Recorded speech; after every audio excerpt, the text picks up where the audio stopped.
Olá a todos, eu queria agradecer a presença de todo mundo, tá? Principalmente da nossa palestrante, que é uma pessoa assim muito querida por todos nós, nos ajuda aí todos os dias, principalmente na nossa UTI, em que a gente concentra a maior parte dos pacientes neurológicos, né?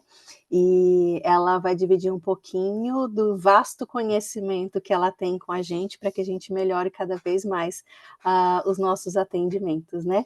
Então, eu estou falando da doutora Gisele Sampaio, que é nossa amiga e uma pessoa que nos inspira todos os dias. Ela vai falar sobre os melhores trials de AVC de 2024 2025, e ela é professora livre docente da disciplina de neurologia da Unifesp, e ela é líder de ensaios clínicos em neurologia da Academic Research Organization do Hospital Israelita Albert Einstein. Eu queria agradecer muito e eu tenho certeza que todo mundo vai aproveitar bastante. Obrigada. Obrigada, Dani. Obrigada pelo convite. Obrigada, Flávia. Eu me sinto super em casa e quero dizer que eu aprendo todo dia com vocês e para mim é um prazer enorme conviver com cada um de vocês aí na UTI. E acho que é um tema que a Dani acabou encontrando numa aula que a gente costuma dar no nosso grupo de neurovascular. E eu fico bem feliz de dizer que assim essa aula foi dada há mais ou menos um ano no Congresso da Academia Brasileira de Neurologia e eu tive que atualizar porque é uma área que realmente a gente tem evoluído bastante com relação ao tratamento dos pacientes, isso realmente me deixa super feliz. Então, eu dividi essa aula, né, nos estudos clínicos que já deveriam ter mudado aí a nossa prática clínica, nos que têm um potencial de mudar a nossa prática clínica, nos que a gente lamentou muito por não terem mudado a nossa prática clínica, e enfim, nos outros que a gente ainda está decidindo como é que é a nossa prática clínica hoje, né? Então, Dia dos Namorados 2025 vai ser modificada com o resultado desses estudos. Então, eu vou começar pela parte mais fácil, que é os estudos que já deveriam ter mudado a nossa prática clínica, e eu acho que a gente pode fazer aí bastante uma analogia com o que a gente tem dentro do nosso hospital e as nossas dificuldades de implementar o resultado desses estudos. Então, o principal estudo, a Dani tinha me pedido inicialmente para falar estudos de 2023, 2024, 2025.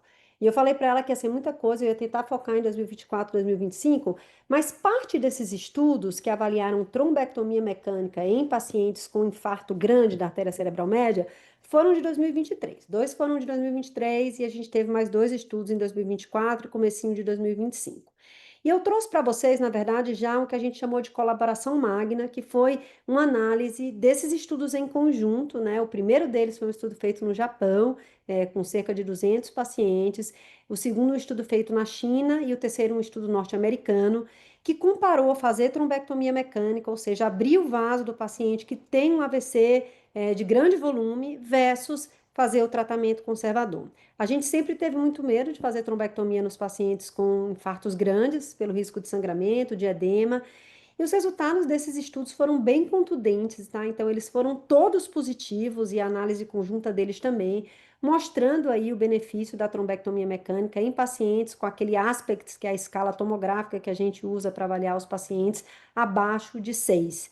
Né? Então, hoje, né, a gente tem a indicação, a gente teve recentemente a publicação aí do quarto trial, que foi esse chamado Tesla, e o Tension, todos eles mostrando aí o benefício desse tratamento endovascular. Então, a prática da gente mudou muito, o aspects na entrada, então o aspecto tomográfico na chegada do paciente ao pronto-socorro, ele não é uma contraindicação para a realização aí da trombectomia mecânica. Então, esse está bem definido, né? Então, agora eu vou passar por uma outra situação, que é o uso aí da terapia de reperfusão, da teneteplase, em pacientes com um AVC mino, quando o paciente chega com um sintoma muito sutil e ele tem uma oclusão de grande vaso. Esse foi um estudo que se chamou Tempo 2. O Brasil participou, a gente até aqui na escola foi selecionado como centro, foi a época que o nosso pronto-socorro estava fechado, então a gente não conseguiu incluir nenhum paciente, né? Mas o que o estudo Tempo fez foi randomizar para dar teneteplase versus dar placebo nos pacientes com AVC, com um NIH baixo na entrada, mas com uma evidência de oclusão de vaso na angiotomografia, né, de um grande vaso na angiotomografia. E para nossa surpresa, esse estudo não mostrou o benefício da trombólise e ele foi interrompido precocemente com 800 pacientes numa análise interina e mostrou um risco aumentado de sangramento nesse grupo de pacientes. Então, a gente continua aí com. A gente tinha dúvida, né, dos AVCs mínimos, se a gente deve ou não trombolizar.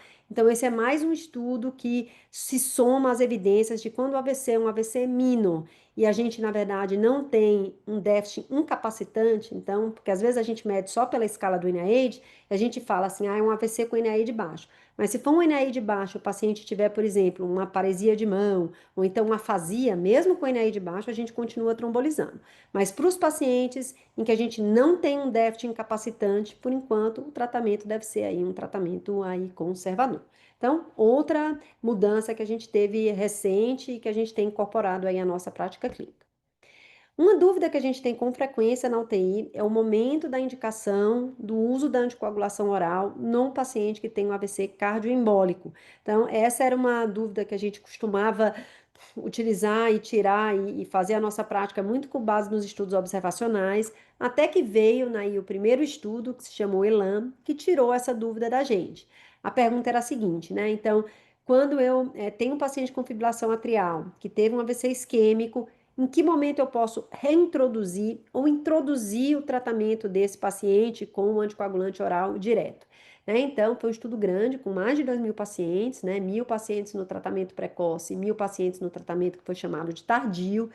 E esse estudo mostrou um benefício, uma chance menor de recorrência quando a gente faz tratamento precoce, sem um aumento do risco de sangramento ou de evento adverso sério aí nos dois grupos, até menos evento adverso sério no grupo com tratamento precoce. E uma preocupação que a gente sempre tem, que é de hemorragia intracraniana, sem aumentar o risco de hemorragia intracraniana. É interessante a gente classificar, porque esse estudo usou essa classificação para definir o momento de introdução da anticoagulação, né? Então, ele chamou de AVC minor, toda lesão com menos de 1,5 centímetros de diâmetro, de moderado, um AVC com mais de 1,5 centímetros de diâmetro no território anterior, mas sem envolver o território completo da cerebral média, e qualquer AVC ocupando mais de 2/3 da cerebral média como um AVC maior. E houve uma diferença de momento de início de anticoagulação nesses três grupos de paciente. Então, nesse grupo pequeno, o tratamento precoce foi considerado dentro de 2 dias, né? No grupo moderado, um tratamento até 4 dias, e no grupo maior, o tratamento em torno de uma semana. Então, apesar deles terem sido analisados de maneira conjunta, e a gente dizer que a gente pode começar mais precoce, essa precocidade vai depender desse tamanho aí do AVC que a gente está analisando. Então, esse foi outro estudo que vocês têm visto a gente na UTI, começando a anticoagulação mais precoce, 48 horas para o AVC pequeno, está super seguro, e a gente teve até um segundo estudo que confirmou esse resultado. E esse foi um estudo, agora em AVC hemorrágico, que também foi feito com participação brasileira, onde a gente testou algo que a gente faz bastante em um TI, que é um Bundle of Care para tratamento do AVC hemorrágico, né? Esse estudo se chamou Interact 3. O Interact 2 foi o estudo que avaliou o controle pressórico em AVC hemorrágico, e o Interact 3 testou um bundle de tratamento que incluía não só a redução da pressão, como o controle glicêmico, a reversão da anticoagulação e o tratamento da febre nos pacientes com AVC hemorrágico. Ele foi um estudo cluster randomizado e mostrou o benefício, né, da gente implementar esse tratamento em bundle. Do bundle de tratamento, que parece fazer mais diferença é o controle pressórico, mas foi um dos primeiros estudos aqui a mostrar a diferença de mortalidade e não só de incapacidade, então de incapacidade e mortalidade no grupo que foi tratado nos hospitais que faziam esse bundle of care, né? Então é algo importante, é algo que pode ser implementado em todos os locais, então tratamento de pressão, controle de glicemia, reversão de anticoagulação rápida, né? E que a gente pode fazer e fazer a diferença aí para o nosso paciente. O odds ratio foi de 0,86, então uma diferença aí bem importante de a mortalidade de ranking em 90 dias. Dentro do AVC hemorrágico, né, outro estudo aí que foi muito discutido foi o uso do tratamento cirúrgico para o AVC hemorrágico. Então, até a publicação desse estudo, a gente não tinha nenhuma evidência clara de que operar os AVCs intraparenquimatosos mudavam o prognóstico clínico dos nossos pacientes. Então, o que esse estudo fez foi randomizar pacientes com AVC hemorrágico, excluindo o AVC talâmico, para serem submetidos a um tipo de cirurgia que a gente chama de cirurgia parafascicular, que é uma cirurgia minimamente invasiva, versus o tratamento conservador, que é tratar a pressão, observar na UTI, cuidar aí das complicações. Então, esse estudo mostrou uma diferença de mortalidade e incapacidade no grupo que foi tratado com a cirurgia parafascicular, predominantemente no grupo de pacientes com AVC lobar. Então, os pacientes com AVC mais profundos, eles não pareceram se beneficiar tanto desse tipo de tratamento. Vale ressaltar que esse é um tipo de cirurgia que não está amplamente disponível no nosso país, essa técnica parafascicular. Eles utilizaram aí um tipo de aparelho para conseguir chegar e atravessar os fascículos aí cerebrais bem específicos, então a gente ainda tem que discutir um pouquinho como implementar esse tipo de procedimento dentro da nossa realidade. E mais recentemente, esse outro estudo foi um estudo que se seguiu a um estudo ENRICH, que teve os seus resultados apresentados também agora na International Stroke Conference em fevereiro desse ano, mas que foi um estudo que foi interrompido precoce com os resultados do ENRICH, né? Então, foi um estudo que se chamou MIND, também avaliava uma terapia específica minimamente invasiva para pacientes com AVC profundo, né? Então, foi um estudo randomizado controlado, prospectivo, 2:1, que randomizou pacientes para o tratamento com um device específico de evacuação do hematoma, né? Excluiu aí pacientes com hemorragia secundária e também pacientes com AVCH talâmico. Então, infelizmente, para o tálamo, como a gente tem uma dificuldade grande de atingir o tálamo, né? Eu acho que tem, pronto, acho que tinha um microfone aberto. Então, ele geralmente foi excluído desses dois estudos, né? Tanto do MIND quanto do ENRICH. E esse foi o device que foi utilizado, né? Um device que chama Artemis, né? Então é um device, esse aqui é o device usado no Enrich, e no Mind é um device mais profundo e mais fino, então que lesa menos aí os fascículos cerebrais ao chegar no cérebro. Então, interessante do ponto de vista aí técnico, né? Então, esse, como eu disse, foi um estudo que acabou com 236 pacientes, foi interrompido precocemente logo que o estudo Enrich foi publicado.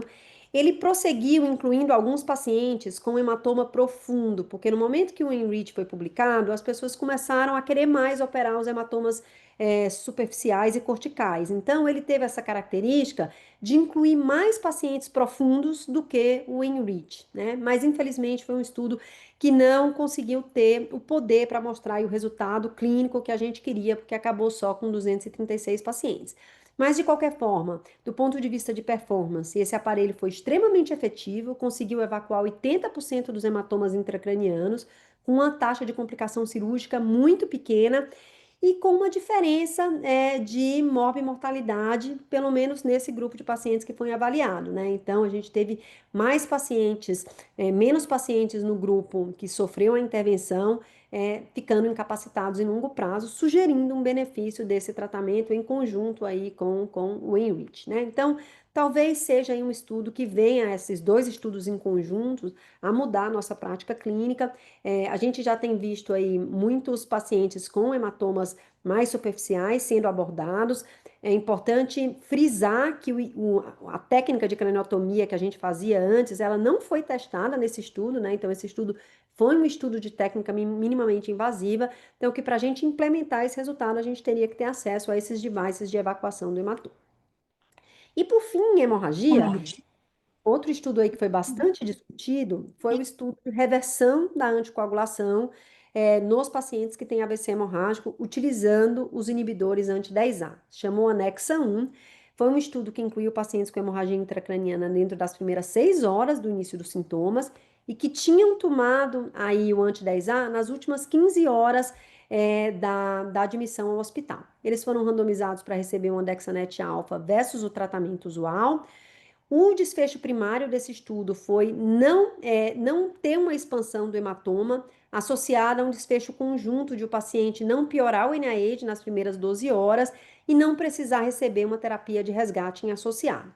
Esse desfecho foi um desfecho criticado na literatura, né? Porque o que a gente busca nesses pacientes é um desfecho mais clínico, mas esse foi o desfecho escolhido, né? Um estudo patrocinado aí pela indústria e foi um estudo que foi positivo numa população de 452 pacientes, né? Então, com esse desfecho que sofreu críticas, a gente viu aí uma redução na expansão do hematoma, né, com uma redução de 13%, não só na expansão do hematoma, como na piora, os pacientes pioraram menos quando receberam a Dexanet alfa, né, então 13,4% de redução de risco absoluto nesse grupo que recebeu o tratamento com a Dexanet alfa. Então, eles tiveram mais hemostasia perfeita dentro das primeiras 12 horas, quando comparado com o grupo que recebeu o tratamento usual, né? Então, isso chama aí atenção. Mas, infelizmente, essa foi uma droga que não foi aprovada pela Anvisa. Houve um risco maior de eventos trombóticos associado ao Andexanet alfa e o uso dela está sendo, inclusive, questionado aí nos Estados Unidos. Então, talvez seja uma droga que a gente não tenha aí acesso aqui no Brasil. E acho que um dos últimos estudos, né, que eu coloquei dentro dessa sacola do que já deviam ter mudado a nossa prática clínica foram os estudos de embolização de hematoma subdural, né? Então a gente tem uma frequência muito grande aqui na nossa UTI, tem um fornecedor alto que é o Dante Pazanese, então vários pacientes idosos usando anticoagulante, né? Então foram 3 estudos que avaliaram a associação de cirurgia com embolização da artéria meningia média nos pacientes com hematoma subdural, né? Então, o Embolize, que usou o Onyx, né? O Magic, que também usou esse material que se chama Onyx, que a gente tem disponível no Brasil. E esse estudo que se chamou STEAM, que usou esse outro material chamado SKID. Em resumo, todos os estudos incluíram pacientes que foram operados, então não é embolização somente, e a taxa de recorrência do hematoma subdural em longo prazo foi significativamente diminuída quando a gente emboliza junto. A gente tem tentado, né, junto com o grupo da neurocirurgia, definir um procedimento e um protocolo de embolização. A gente tem a capacidade técnica de fazer a embolização no hospital. O nosso grupo da neurointervenção está super disponível para fazer, então já tentamos fazer em alguns pacientes, sem muito sucesso, mas a ideia é que a gente passe a fazer esse tratamento combinado de embolização junto com aí o procedimento cirúrgico. Então, essa primeira parte, assim, do que já devia ter mudado a nossa prática, né? Então, o que mudou, né, de antes da publicação desses estudos, de um ano atrás para agora, né? Então, eu acho que a gente tem que sempre acionar um neurointervencionista para avaliar os pacientes com AVC com oclusão de grande vaso, mesmo com aspects baixos, né? Eu acho que a gente não deve trombolizar pacientes com AVC isquêmico que não tenham déficits incapacitantes, né? De maneira regular, a gente tem que avaliar caso a caso. Eu acho que a gente pode iniciar a anticoagulação precoce depois do AVC isquêmico. A gente tem que passar a ter os neurocirurgiões avaliando as nossas hemorragias intracranianas para cirurgia e tentar a implementação dessa técnica parafascicular aqui no Brasil. E dentro da UTI, eu acho que uma das coisas mais importantes que vocês podem fazer é fazer a implementação do bundle de tratamento pós-AVCH, redução de pressão arterial dentro da primeira hora para baixo de 140, controle de glicemia, controle de temperatura e reversão da anticoagulação.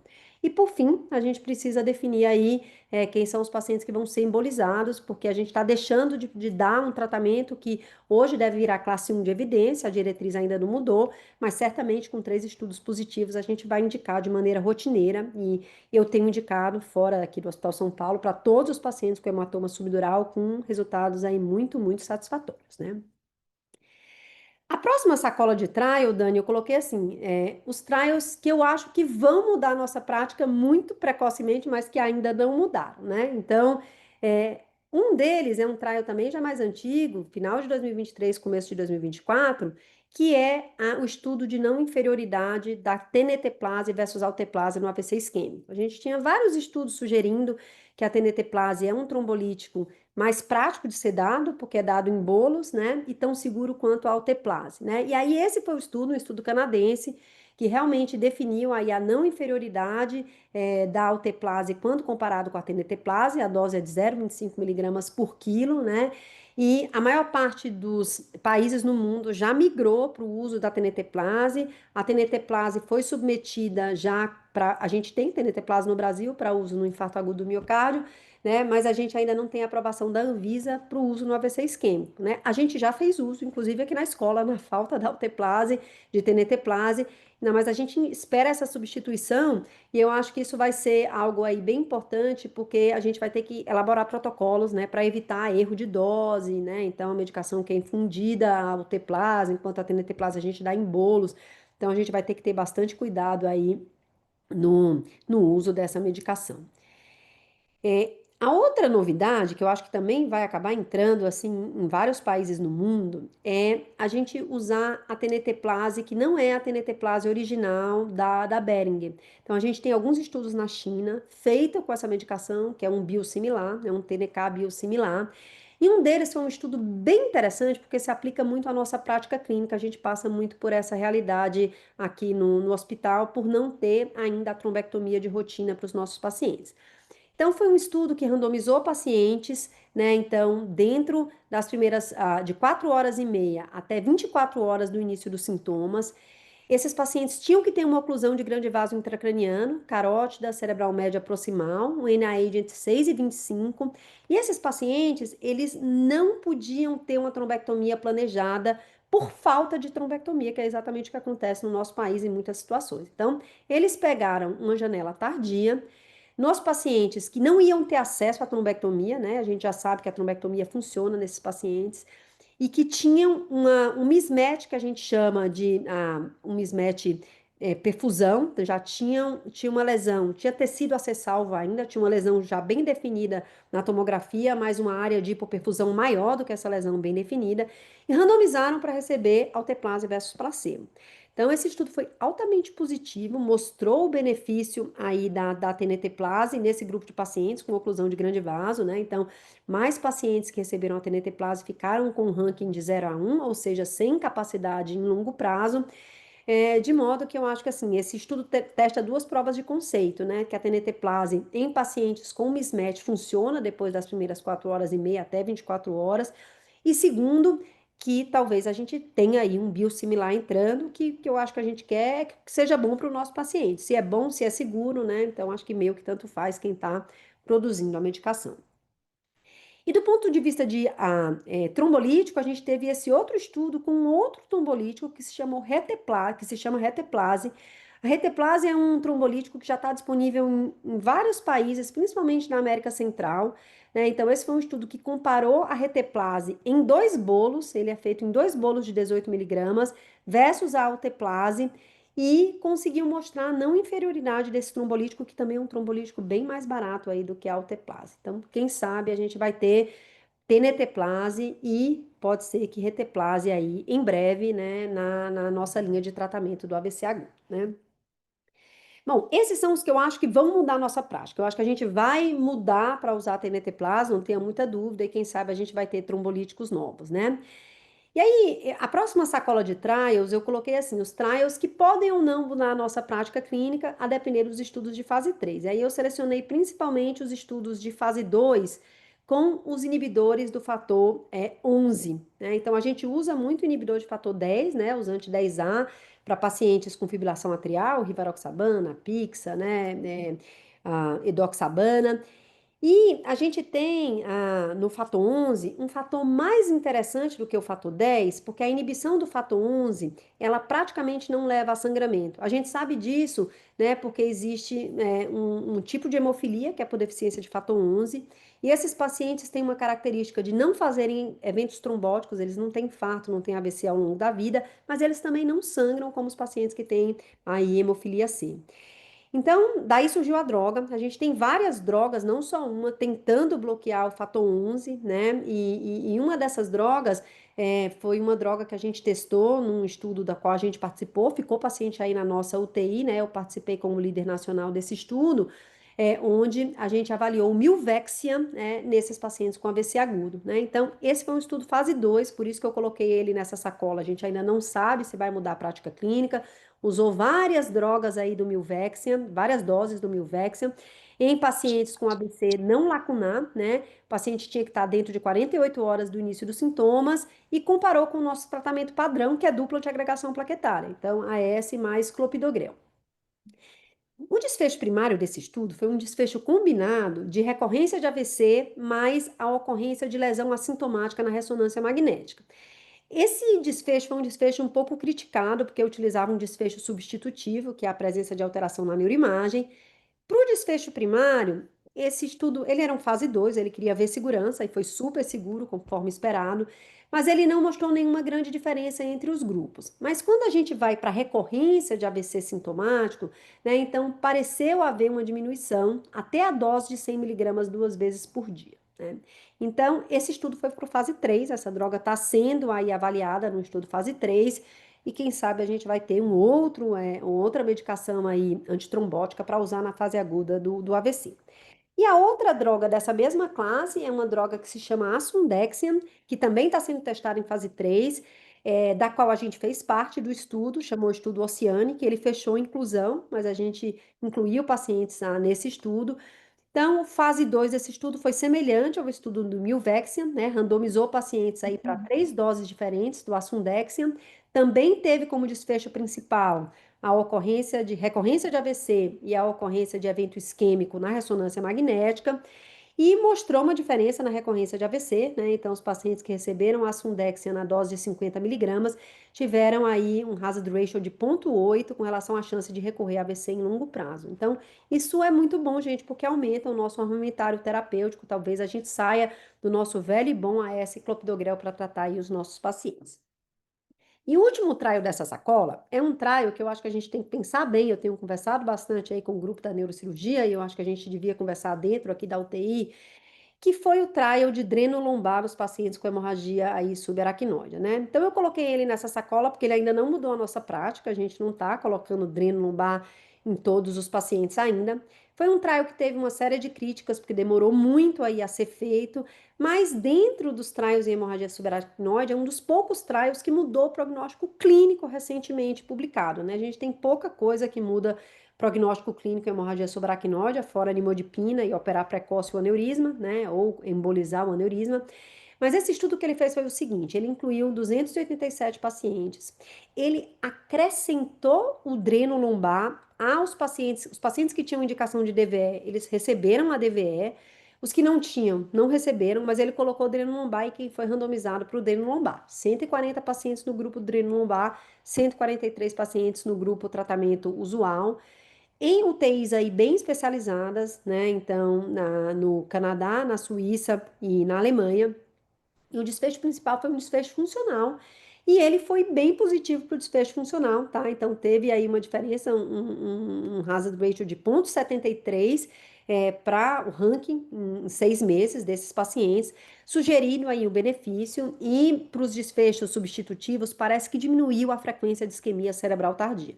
Então, esse é o tratamento também que se a gente decidir fazer, a gente consegue implementar na sequência, né? Na UTI, a gente precisa de uma monitorização assim bastante aguçada do dreno, a gente sabe que não é tão fácil colocar dreno lombar, e da neurocirurgia participando, obviamente, colocando esse dreno durante aí o procedimento cirúrgico. E aí eu vou passar para as tristezas, que foram os trials que a gente esperou muito que mudassem a nossa prática, mas que infelizmente não mudaram, né? Então, a gente continua sem um neuroprotetor para AVC isquêmico. Esse foi um estudo que avaliou uma droga que chama nerenetide, né? Então, que se chamou Escape N1, randomizou pacientes para receber ou não essa droga, que é um scavenger de radicais livres de oxigênio, né? Não mostrou diferença. O primeiro estudo dessa droga tinha sido aí super positivo, então a gente esperava que o estudo fase 3 viesse muito positivo.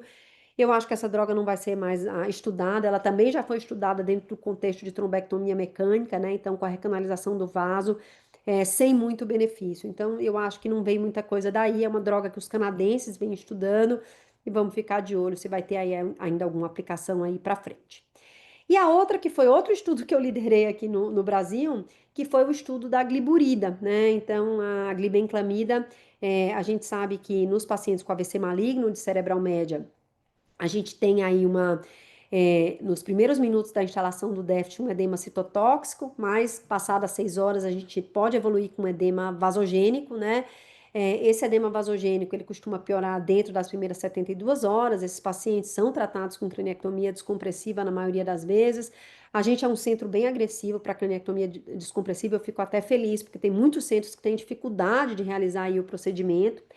E o que esse estudo fez, o charme, foi avaliar, né, a gliburida, né, porque ela consegue, a gliburida tem a capacidade de bloquear um canal de entrada de água dentro da célula, né, então com o bloqueio desse canal, que é o SUR-TRNP4, A ideia era que a gente evitasse as craniectomias descompressivas e melhorássemos o prognóstico dos pacientes com AVC maligno de cerebral média, né? Foi um estudo que a gente incluiu o paciente na UTI, um estudo super difícil, bem de UTI, os pacientes entraram no nosso pronto-socorro, mas subiram, ficaram sendo acompanhados na UTI, exigia uma bomba de infusão específica pelo risco de hipoglicemia, né? Mas infelizmente não mostrou benefício da gliburida. A gente tinha dois estudos fase 2 sugerindo o benefício da gliburida.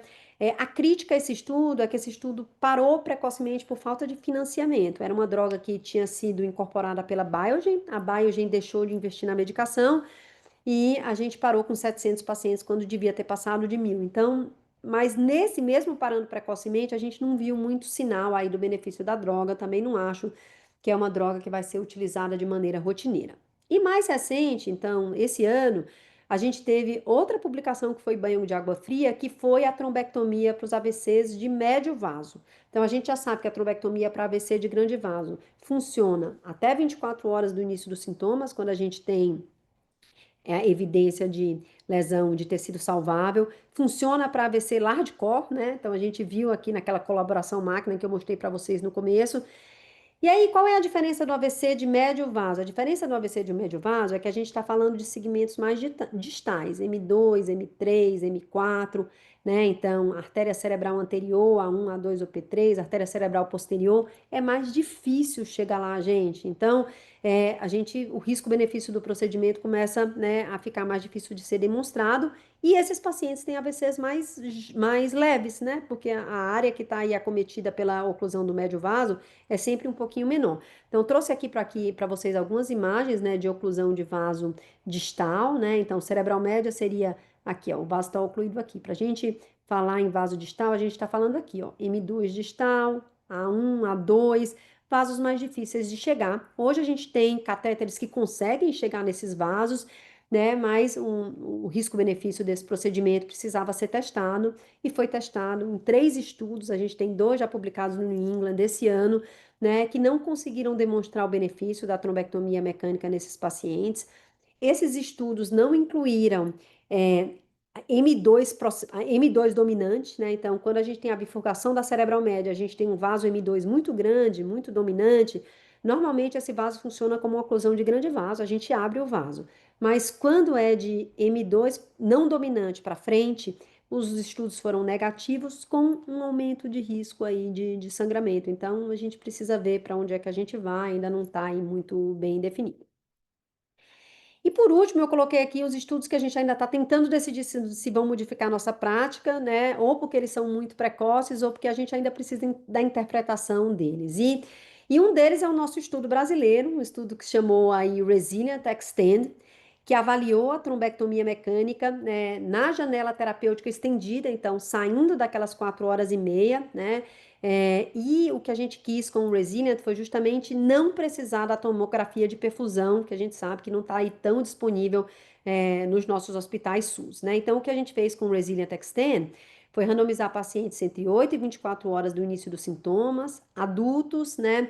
O paciente tinha que ter uma tomografia boa, né? Então, a gente não incluiu aqueles large cores que foram avaliados naquela colaboração magna que eu contei para vocês. Tinha que ter uma oclusão de grande vaso proximal na circulação anterior, a gente não incluiu a circulação posterior. E a gente tentou fazer um mismatch clínico-radiológico. Então, o paciente tinha que ter um NIH que não fosse tão alto, né, com uma tomografia ainda boa, né? Então, tinha que ter um déficit clínico, mas com uma tomografia sem muita lesão. Então, a gente avaliava através aí da escala de aspects. Então, sem fazer a perfusão, sem olhar aquele mismatch através da perfusão, a gente randomizou os pacientes para receberem trombectomia versus o tratamento conservador e avaliou a escala de ranking em 90 dias, que é o usual. Quando esse estudo terminou, a gente já apresentou, foi apresentado no International Stroke Conference do ano passado. A gente tinha como desfecho primário o que a gente chama de shift do ranking, né? Então, que é pegar a escala de ranking, que é aquela escala que vai de 6 para 5, de 5 para 4, de 4 para 3, e ver quantos pacientes eu consigo tirar do ranking 4 para o 3, do 3 para o 2, do 2 para o 1. Quando a gente avaliou o shift do ranking nesse nosso grupo de pacientes, a gente observou algo interessante, né? Então, os pacientes que fizeram trombectomia mecânica, eles tiveram uma frequência muito maior de independência do que o grupo conservador, né? Então, a gente deixou mais pacientes com ranking 0, 1 e 2, mais pacientes voltaram a andar e a exercer as suas atividades quando a gente fez a trombectomia no paciente, né? E essa diferença foi de 27% versus 15%. Mas quando a gente olhou para o ranking mais alto, nos pacientes que receberam o tratamento com trombectomia mecânica, a gente teve mais pacientes que ficaram mais incapacitados e que morreram. Então, a gente começou a entender que houve uma heterogeneidade do resultado do tratamento, né? A gente foi atrás de entender, né? Quando a gente avalia o desfecho dicotomizado, ranking 0 a 2 versus 3 para cima, o estudo que esse era o nosso desfecho secundário principal. Ele foi um estudo francamente positivo, 27% versus 15%. Mas realmente, quando a gente olha o shift do ranking, que foi o desfecho principal, a gente não conseguiu mostrar um benefício. A gente até, dentro do ponto de vista de análise estatística, né? Então, a hipótese do proportional assumptions foi violada, então a gente não pôde usar esse shift do ranking. Isso já aconteceu com outros estudos clínicos em neurovascular. Então, a gente foi para o desfecho, que era o desfecho clínico principal secundário, que foi a dicotomização do ranking, e a gente está tentando encontrar qual foi o motivo dessa heterogeneidade. Mas eu já queria mostrar para vocês aqui que um dos resultados que assim nos impressionou muito foi que os nossos pacientes muito idosos, eles foram muito mal com trombectomia mecânica. Eles foram pior com trombectomia mecânica do que com tratamento conservador, então não é que a trombectomia mecânica não funcionou, a trombectomia mecânica prejudicou esses pacientes. Então, a gente está fazendo algumas análises secundárias, esse estudo ainda não foi publicado, está em vias de submissão para publicação. Então, vamos ver como é que a gente vai interpretar e aplicar isso na nossa prática clínica, né? Então, a conclusão, quando a gente apresentou nos congressos, foi que com trombectomia mecânica a gente aumenta a taxa de bom prognóstico, ranking 0 a 2 e ranking 0 a 1, mas houve essa bidirecionalidade do efeito da trombectomia mecânica, né? E especialmente a gente acha que os idosos foram aí os responsáveis por essa heterogeneidade de efeito e talvez, né, num país como o nosso, onde haja muita fragilidade, o nosso paciente é um paciente mais frágil do que o paciente europeu e americano, talvez a trombectomia não seja para esses pacientes, né? Então, isso a gente precisa avaliar de uma maneira mais detalhada. E mais recentemente, também outra prática em trombectomia mecânica que tem sido avaliada é o uso da trombólise intraarterial depois da trombectomia mecânica. Então, assim, a gente durante muito tempo usou trombólise intraarterial quando a gente não tinha esses devices de trombectomia mecânica para tentar reperfundir o vaso, mas a ideia desses trials novos é uma ideia mais interessante. É lidar com o que a cardiologia chama muito de fenômeno de no reflow, né? Que é quando eu abro o vaso grande, eu abro lá a coronária e eu não tenho a reperfusão distal. Isso acontece muito no cérebro, né? Então a gente sabe que uma série de pacientes que a gente abre o vaso, a gente acaba com um infarto grande. Quem está passando na UTI, né, deve ter visto a dona Genesi. A dona Genesi foi submetida a uma trombectomia mecânica. Ela abriu o vaso e ela infartou tudo, né? Então hoje teve um infarto grande, um fenômeno de provavelmente não reflow. Então, o que esses estudos estão tentando fazer é dar alteplase intraarterial, né, nos pacientes que fizeram a trombectomia mecânica e que tiveram reperfusão para evitar esse fenômeno de não reflow. Então, a gente teve dois estudos apresentados recentemente no International Stroke Conference, um utilizando a alteplase, que mostrou um benefício, né, do uso dessa alteplase intraarterial, quando comparado só com a trombectomia, né, uma diferença bem significativa, né, então, dentro do procedimento, é relativamente tranquilo, depois que você abre o vaso, você jogar um pouquinho de alteplase, sem um aumento de hemorragia intracraniana significativo, então, um dado importante, né. E a gente teve um outro estudo exatamente com o mesmo desenho, só que usando a TNT-plase, né? Então, pegou os pacientes que sofreram AVC, foram tratados com trombectomia, tiveram o vaso recanalizado, randomizaram para receber TNT-plase no pós-reperfusão versus o tratamento conservador, e também houve um benefício da TNT-plase, né, quando comparado com o tratamento padrão, né? Então, com a chance de benefício clínico de ranking de 0 a 1 de 1,44, quando comparado com o tratamento aí conservador. Então, aqui a gente vê o que a gente chama dos Grota Bars, né, do grupo tratamento intraarterial versus o tratamento conservador, mostrando que mais pacientes ficaram aqui com ranking de 0 a 1, e a conclusão foi que nesses pacientes talvez a gente deva realmente utilizar aí a TNT-plase para evitar esse fenômeno de no reflow. Bom, e agora no final de maio, a gente teve o Congresso Europeu de AVC, então eu resolvi trazer para vocês um panorama assim bem geral, porque a maior parte dos estudos ainda não está publicado, mas selecionar os estudos que eu acho que vão mudar um pouquinho a nossa prática clínica, que foram apresentados aí como late breaking clinical trials, né? Então, aqui na verdade é mais cenas do próximo dos próximos capítulos do que qualquer outra coisa, né? Então, um estudo bem interessante foi um estudo que avaliou fazer telemedicina. Vocês sabem que nos Estados Unidos e na Europa, e aqui no Brasil a gente tem uma UTI com tomógrafo, que é em Brasília, eles têm o que eles chamam de MSU, que é a Mobile Stroke Unit. Então, o que eles fizeram foi um estudo que comparou ter um médico na Mobile Stroke Unit versus ter só a telemedicina, né, e um profissional de saúde conduzindo aí a trombólise do paciente via telemedicina. Mostrou que foi não inferior com relação aos resultados clínicos, mas os pacientes que foram tratados por telemedicina tiveram uma demora para receber o trombolítico, né, quando comparado com os que tinham um médico aí a bordo da Mobile Stroke Unit.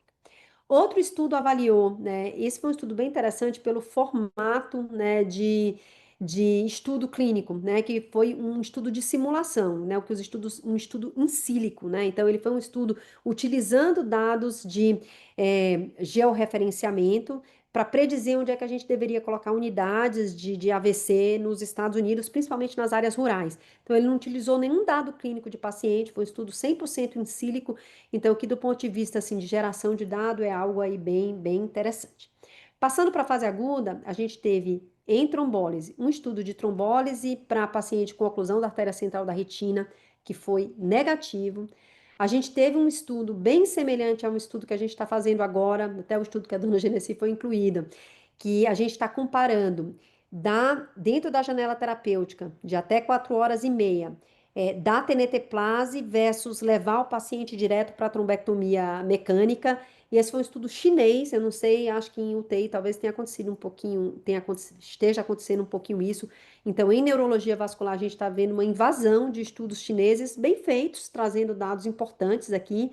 E o que esse estudo mostrou foi que, na verdade, usar a tenetoplase foi melhor do que levar o paciente direto para a trombectomia mecânica. Então, talvez, e a gente está fazendo um estudo exatamente igual na população brasileira. A gente já teve a primeira reunião com o nosso comitê de segurança, que sugeriu que a gente seguisse com o estudo pela heterogeneidade aí da nossa população, né? Então, um pouquinho de cenas dos próximos capítulos, assim, drogas que foram testadas, que em fase 2 mostraram um relativo benefício no AVC isquêmico, né? O tirofiban, né, junto com a trombólise endovenosa, o edaravone, que foi o primeiro neuroprotetor aí, né, testado, que no fase 3 foi positivo, e essa é uma droga, gente, que já tem aprovação aí da Anvisa para uso em esclerose lateral amiotrófica. Um estudo de fase 2 com tocilizumab, né, então, avaliando essa questão inflamatória no pós-AVC.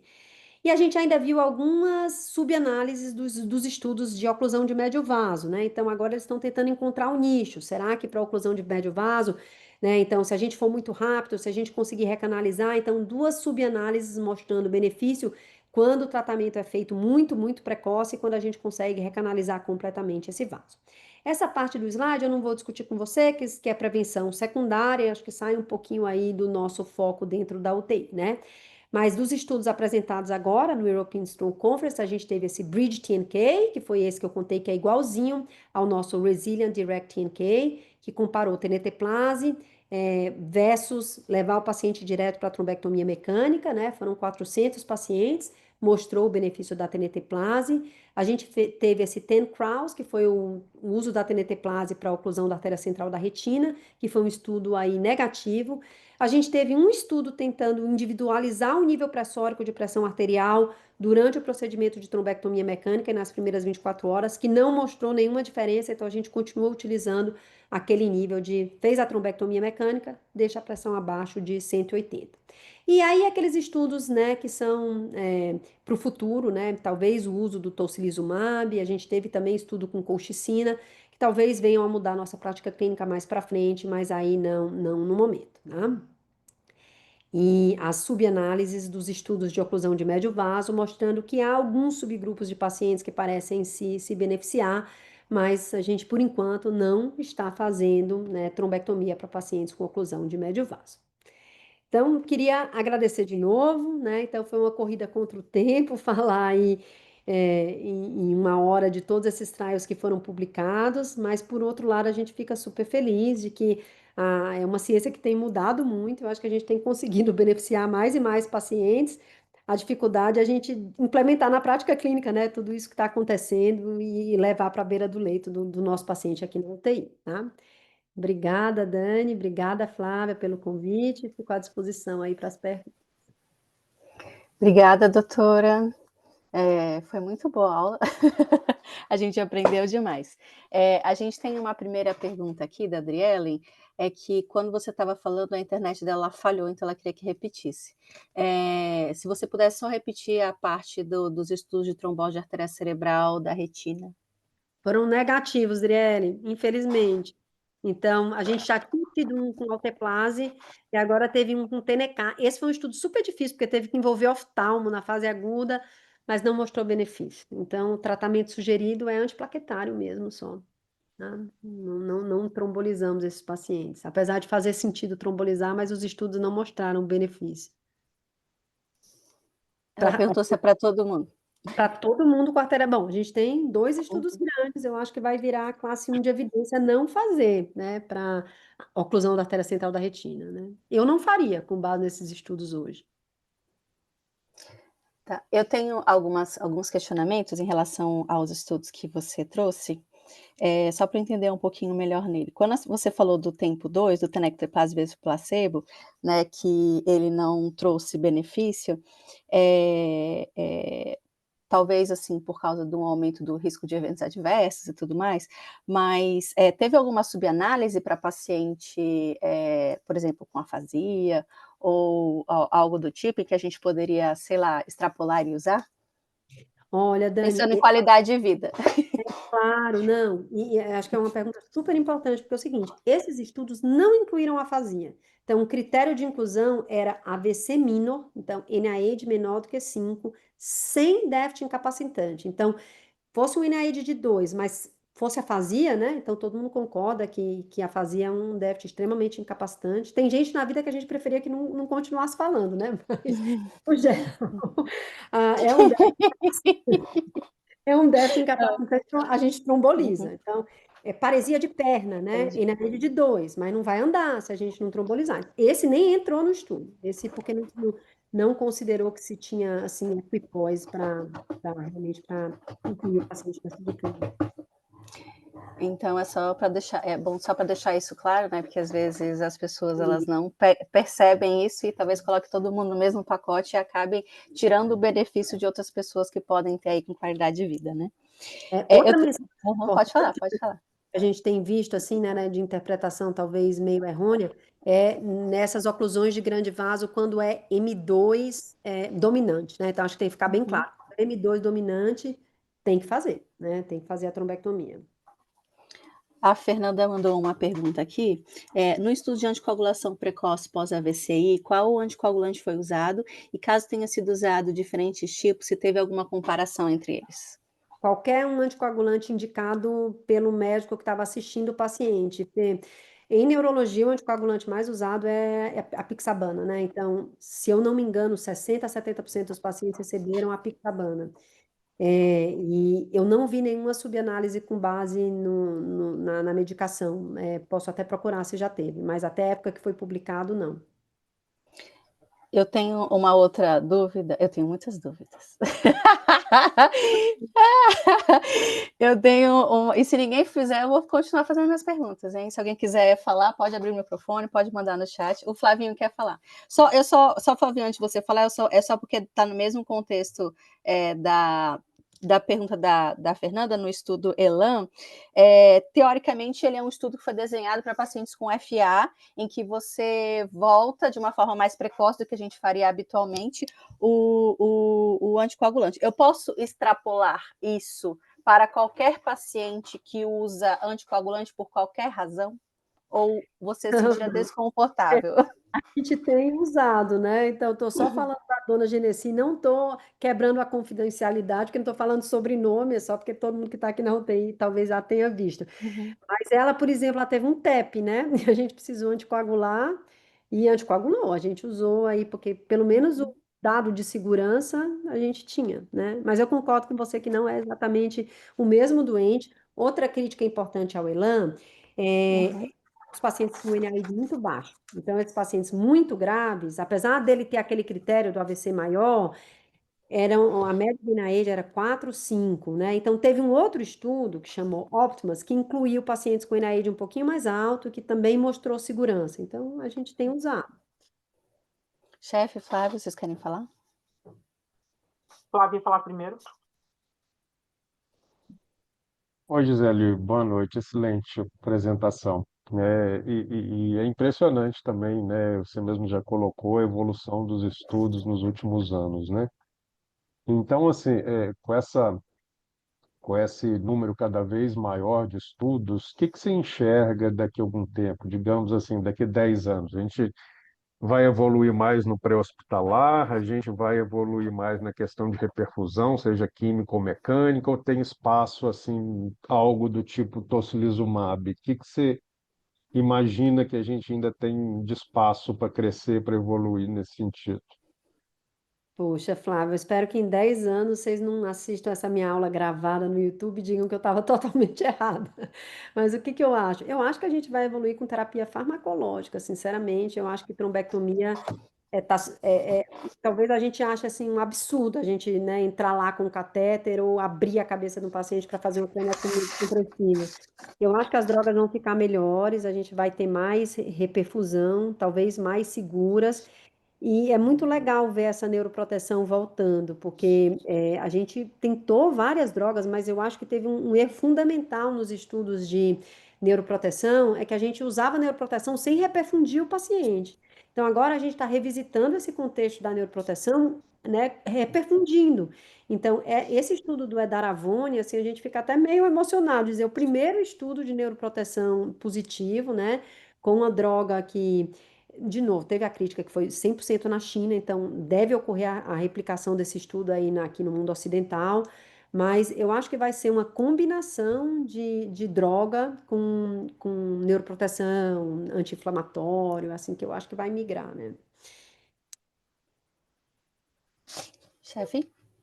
Não, primeiro, parabéns, né, Gisele? Excelente aula e excelente apanhado geral de tudo, né? Muito impressionante o seu domínio aí de toda a literatura nisso, né? Não, não é à toa que você é a referência que é. E eu queria que você desse um pouquinho da tua visão. Nós temos nossos R1, nossos R2 assistindo também, nossa equipe multi, né?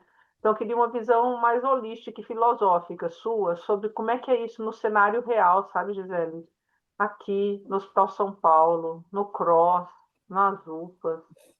Como é que funciona na prática, né? Ou seja, eu tenho nosso paralelo, né? Nós somos muito parecidas nisso, né? Com relação aos atrasos na sepsia e a todo problema que a gente vive. Então, como que na prática isso está acontecendo? E eu estou dizendo, não só aqui na escola, que eu acho que já tem um monte de problema, né? Mas pior ainda, quando a gente não está num centro de referência. É, Como é que é para fazer quando nossos residentes e nossos estiverem por aí? Acho que essa é uma pergunta, né? Então, assim, é bonito ler no papel e ver as publicações dos estudos, mas realmente pensar em trazer para a beira do nosso leito é o que importa no final, né? Para o nosso paciente, da importância dos estudos brasileiros, da gente analisar aí a nossa realidade. O que que a gente tem de objetivo e funcionando relativamente bem? Não diria em todos os centros, mas ela funcionando bem no SUS, em vários centros SUS, né? Eu acho que as trombólises funcionam bem dentro da janela de até 4 horas e meia. Aqui na escola, a gente tem, por causa dos estudos clínicos, o software de perfusão. Então, a gente tem acesso à perfusão, todo mundo que passa na UTI vê a gente olhando, a gente tem até acesso no celular, se chega o paciente, a gente consegue avaliar. Então, as trombólises com alteplase funcionam super bem. A trombectomia, até quando a gente fez a publicação do estudo Resilient, o primeiro, não esse que eu apresentei para vocês, né? Foi em 2020. Eu lembro de um neurocirurgião que disse assim: é a primeira vez que a publicação no Diário Oficial é mais comemorada do que a publicação no New England, né? Porque, de fato, a gente ficou muito feliz com a publicação no Diário Oficial, só que essa publicação aconteceu em 2021 e a gente está em 2025 e a gente não tem ainda a trombectomia dentro do nosso hospital e em vários outros, não é só aqui na Unifesp, né? Então, eu acho que a trombectomia vai chegar, eu acho que chega muito atrasada, vocês que lidam com todas as doenças, né? Então, tem assim um pouquinho da noção de como a cardiologia consegue fazer as coisas, né? Fazer angioplastia primária, ser referência. E eu acho que a gente assim é um pouco negligenciado com relação a isso. É um doente, né, que é um doente que não tem dor, é um doente mais frágil. Eu acho que tem uma certa negligência com o AVC aí do ponto de vista de saúde pública. Mas eu acho que a trombectomia vai chegar, né? Acho que vai ser como na cardiologia. Antes, assim, quando eu era residente, eu achava assim que ia ser impossível a gente fazer uma angiotomografia, uma tomo de perfusão no hospital. E hoje a gente faz para todo mundo que chega, né? Então, eu acho que vai chegar. A gente tem um grupo que está empenhado, né? Então, da neurointervenção em trazer esses estudos clínicos. Então, acho que aos pouquinhos a gente vai acabar incorporando. Acho que talvez não seja para todo mundo essa realidade do nosso resílio, até os pacientes muito idosos, muito frágeis. Eu acho que a gente vai ter que criar nossa literatura para escolher quem são os pacientes.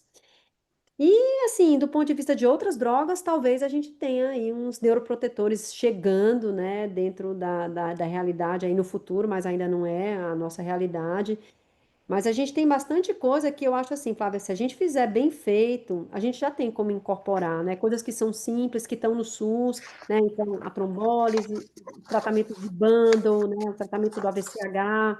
Então, essas são coisas que são, se a gente tiver o serviço organizado, acho que a gente consegue fazer a diferença para o nosso paciente, né? Apesar de não ter acesso a absolutamente tudo.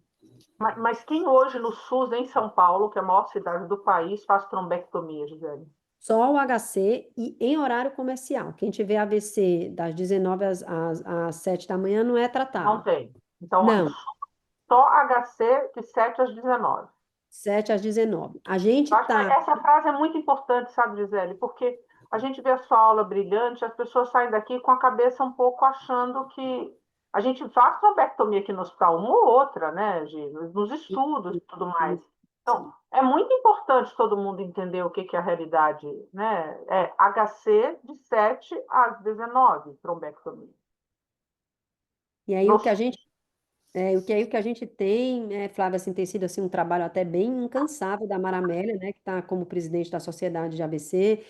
A gente já tem os 4 centros que seriam habilitados aqui em São Paulo para trombectomia: o HC, a gente, Santa Casa e Santa Marcelina.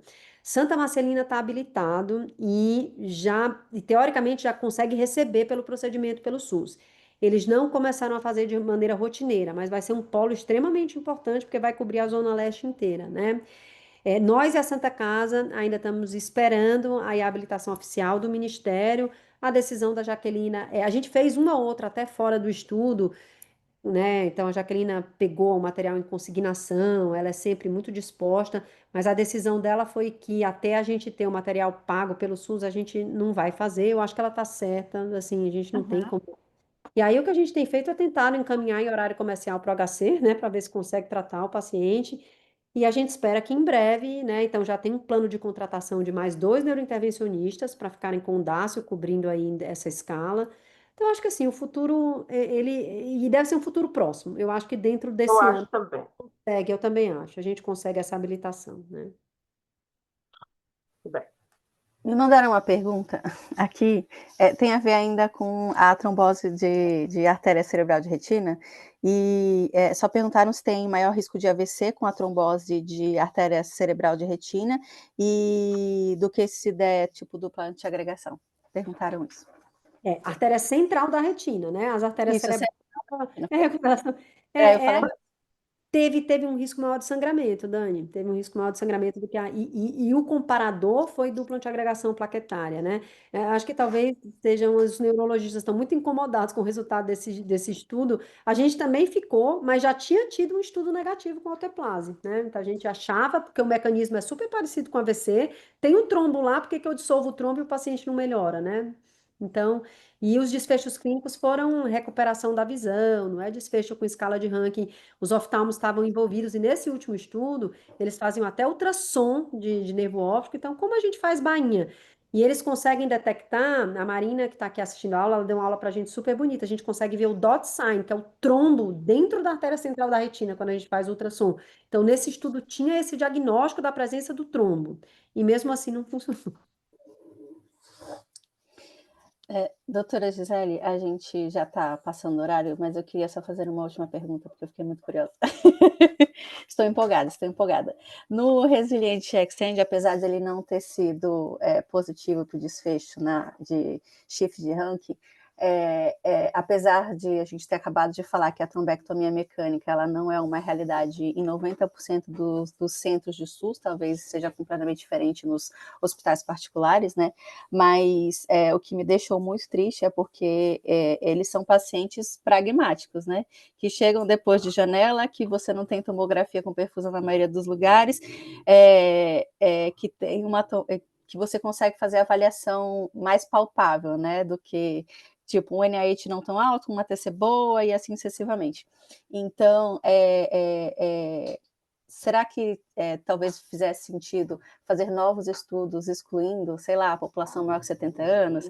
Será que a gente faria, já que teve esse benefício para pacientes mais jovens, a gente poderia extrapolar esses dados e fazer isso, mesmo o estudo sendo negativo, para pacientes mais jovens, assim sucessivamente?